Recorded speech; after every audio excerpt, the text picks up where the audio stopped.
Well, how is it going? Welcome back to another awesome, exciting episode of How to Invest in Commercial Real Estate. I'm speaking it into existence today, and we have another super exciting guest that I will introduce in 1 second.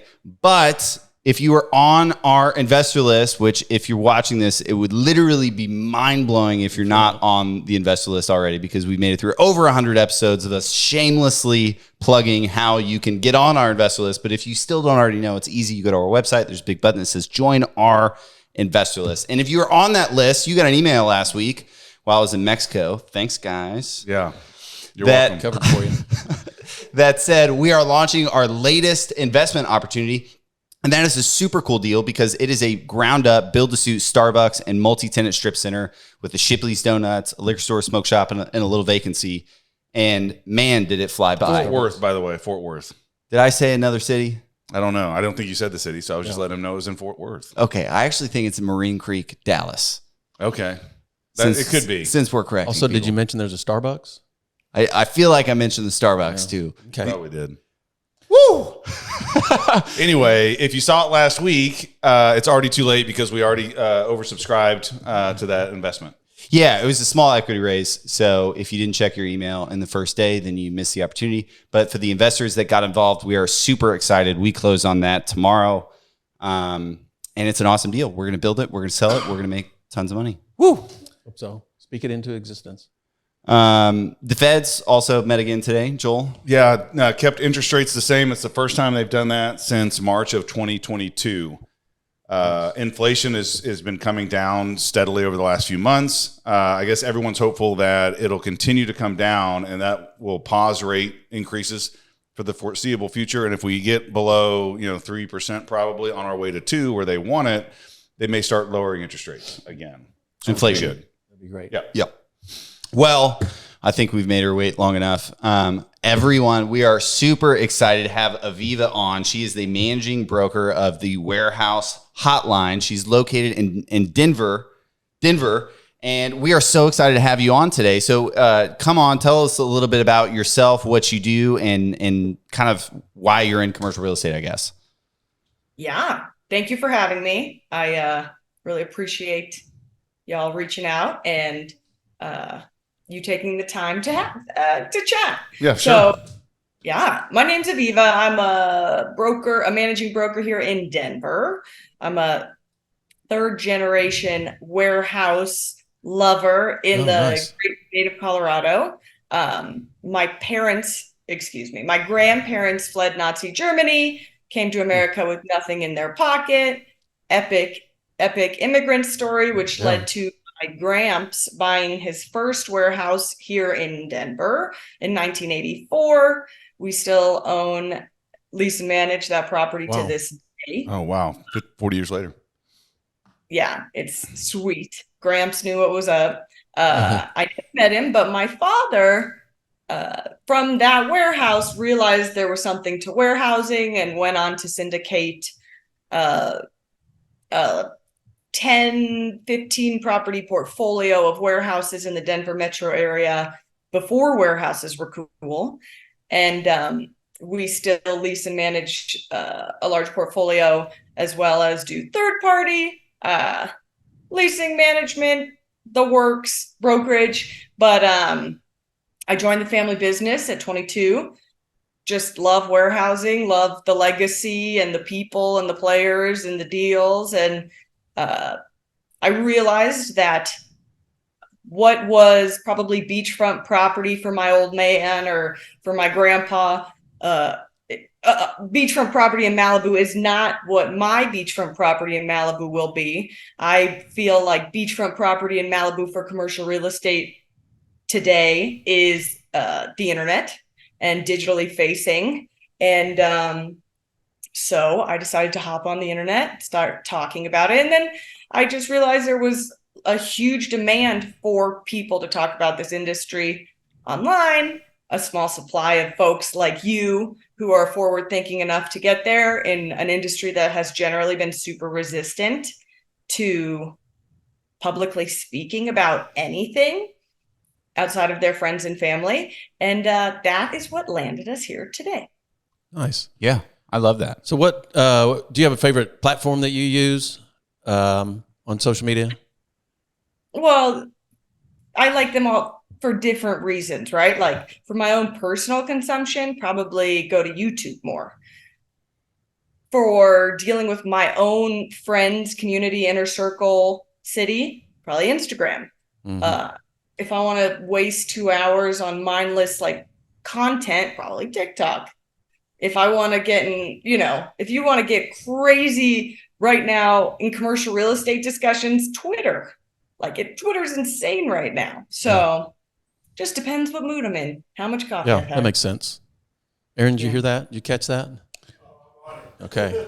Yeah, so super interesting getting into industrial property and warehouse in Colorado, and you guys were so ahead of the game, and then you had a stroke of luck where they were one of the first to legalize marijuana, and then the whole world changed for you guys. Probably doubled the value of your portfolio overnight, or at least in the first couple of years of that. Is that boom still happening? Are there still deals in Colorado in industrial and office and warehouse? Not office, but office warehouse maybe. Tell us about that. Oh my gosh. So yes, I was definitely in the passenger seat on January 1st, 2010, when Colorado was the first state to recreationally legalize cannabis. I think that's what they call it. Yeah. Anyway, there's a limited inventory of C-class warehousing. Anywhere there was limited inventory, and Denver is a city of small businesses. Overnight, the weed industry absorbed 25% of the C-class warehouses in the city. Obviously, rent prices and property prices went through the roof. It was crazy, very, very cool to experience like such a high and just this revolutionary reality for the warehouses and legalization and new industries. I digress. Anyway, that high, with the highs comes the lows. You keep talking about high. Yeah. Tell us about what you did this morning. Yeah. Speaking of cannabis. Start talking about what happened recently, which was bound to happen, but people still act surprised. More legalization throughout the country led to less of a demand for the product, and the cannabis industry is a bloodbath here in Colorado now. Like by all this, only the strongest have survived. I've been in too many warehouses that have been destroyed by various grow operations, and but it did ultimately propel our specifically C-class warehousing forward, and it was definitely wild to watch. Yeah, you're telling the exact story that's going on in Oklahoma right now. That exact scenario, because we legalized it 3 or 4 years ago. The exact same scenario is playing out. We had a showing once on a building that was it was zoned for pot, and we were showing it. We generally try to stay away from those types of tenants, but there's a few exceptions. And the guy brought $50,000 in a suitcase in his trunk to the showing. And he said, I have the money. I have the deposit. It's in the trunk. I have cash, 50 grand. And I was with my old man. He said, I don't want it. Yeah. I don't want anything to do with that. And that was the kind of stuff you used to see. But during those times, yeah, it's funny.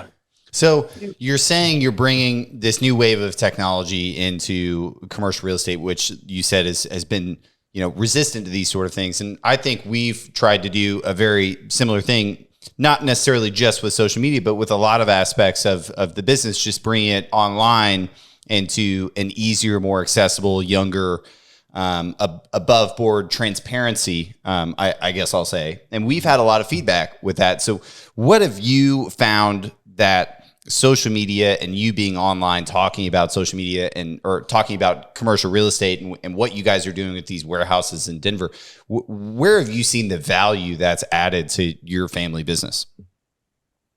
I think if you were to say like dollar for dollar value, it's probably realistically my immediate community, like and their community, just if you're just pounding content about warehouses in Denver for years on end, eventually somebody's going to say, I need a warehouse in Denver. And then the way that we consume social media, you have to look at your own consumption habits to understand other people's consumption habits. And we spend a lot of time on Instagram. So if it's free to post valuable content to other people through that medium, it just makes a lot of sense and is effective. Look, the social media thing, as you know, it's a long game. But, right, it's not an overnight, it's not a post and cash the check. But this industry, commercial real estate, is also a long game. And so I figure I might as well just play the two at the same time and see what happens. Yeah, I think that's completely right. I think you're going to have a ton of people, right, that are seeing you talk about warehouses. Hey, I need a warehouse. Who do I call? The warehouse lady. I mean, we're all doing that, right? Are you seeing any funnels into, hey, how do I own something like this? How do I get involved in something like this? How do I buy something like this? Or is it strictly, more leasing stuff? Oh no, overwhelming curiosity, and there's an overwhelming number of people who want to invest with me. That's probably been the most shocking thing, or how many people are like, I have 50, I have 75, what are you buying? And I'm like, oh my God, I don't even know you. But that's the reality of the future and being internet facing. Sure, I'm not getting all my sellers are not all from Instagram by any means, but it's working, thankfully. I've got a couple brokers under me and I keep them busy for the most part. Right now it's pretty crazy, but yeah, a couple things that struck me is talking about the cyclical nature of what happened in Colorado, and then Brian mentioning that it's happened here in Oklahoma. I want people listening to understand that is a bedrock of commercial real estate investing. Not all industries go through these cycles like commercial real estate, and we won't get into the details there. That's probably a whole podcast, is talking about how the cycle flows and what are the indicators of each section of the cycle.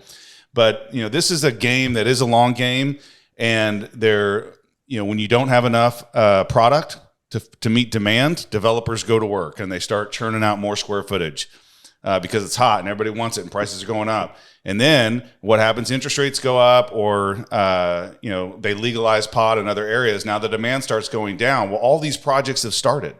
And so they're going to go ahead and finish them out. So that's going to put a glut of square footage in demand on the market that will not get absorbed, at least not initially. So then people start to lower their rent prices to get those tenants. And so then it starts to drive the prices back down. And so that's how this thing goes. And you're not going to get out of being in cycles when you're in commercial real estate. What people might do is they might get in a cycle at the wrong time, and it doesn't go well, and they say, shoot, I'm never going to do that again. But they didn't recognize that was just a short window in time. And the biggest example we have of this is 08 and 09, where literally the world ended in commercial real estate. And the best deals in the history of commercial real estate in my lifetime were available in 2009 and 2010 and 2011. And that's when a bunch of people decided they were getting out of commercial real estate. So I think it's just a broader point that I wanted to bring up is this is a game that has cycles, and you need to learn the cycles, and don't get discouraged when you're on the wrong side of a cycle, because the wrong side of a cycle means you're really close to the right side. All right, so how do we put them in, our listeners in touch with Aviva after the show? You just got to go to the warehousehotline.com. It's beautiful. Oh, that's easy. Yeah. Well, we appreciate you being on social media and promoting commercial real estate. Appreciated hearing about your story in Denver. It's a great market if you can afford it. Great family story, too. Yeah. So thank you for coming on today. We really appreciated it.